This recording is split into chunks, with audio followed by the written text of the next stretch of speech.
दुखुनांथाव जादों मोनसे समाव बिराद थासारिया गाज्रिमोन लासै लासैनो मोजां जाबाय आरो दिनैनि समाव बिसायख'थि बायदि मोनसे प्रसेस जेराव रायजो राजाफ्रा भट होखागोन नोङो मिटिं खालामदों आपिल खालामदों रिकुवेस्ट खालामदों बायदिसिना बिनि उनाव रायजो राजाफ्रा भट होखागोन दा बेवहाय थांनानै मोजां मोनसे परिबेसाव AK-47 लानानै गुलि गावहैनाया बियो जोबोद दुखुनांथाव जादों आङो बेखौ कन्डेम खालामो आरो जों खावलायदों प्रसासनखौ जे बिनि सायाव एक्सन लानांगौ मानोना बिसायख'थियाव एफा एनै हिंसा जायो खिन्थु गुलि AK-47 नि गुलि गावगोन बेथ' गोरलै बाथ्रा नङा दा नंखायनो बेफोरबायदि जि माने दुथां आखुनि मानसिफोर बिसोरखौ आयेनगत बेबस्था लानांगौ बेखौनो जों खावलायो सार सोर लोब्बा दं होनना सानो नोंथाङा जों बेवहाय थांनानैथ' मिथिदों बिजित गोरा नार्जारि बिथांनि दैदेननायावनो टिम थांदोंमोन होननानै दा पुलिसा जिता इनकुवारि खालामगोन ओंखारगोन सोर दङ सोर गैया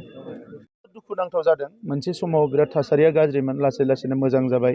आरो दिनैनि समाव बिसायख'थि बायदि मोनसे प्रसेस जेराव रायजो राजाफ्रा भट होखागोन नोङो मिटिं खालामदों आपिल खालामदों रिकुवेस्ट खालामदों बायदिसिना बिनि उनाव रायजो राजाफ्रा भट होखागोन दा बेवहाय थांनानै मोजां मोनसे परिबेसाव AK-47 लानानै गुलि गावहैनाया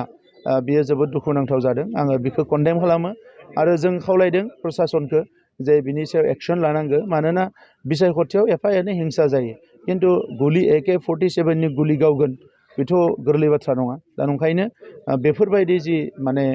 दुथां आखुनि मानसिफोर बिसोरखौ आयेनगत बेबस्था लानांगौ बेखौनो जों खावलायो सार सोर लोब्बा दं होनना सानो नोंथाङा जों बेवहाय थांनानैथ' मिथिदों बिजित गोरा नार्जारि बिथांनि दैदेननायावनो टिम थांदोंमोन होननानै दा पुलिसा जिता इनकुवारि खालामगोन ओंखारगोन सोर दङ सोर गैया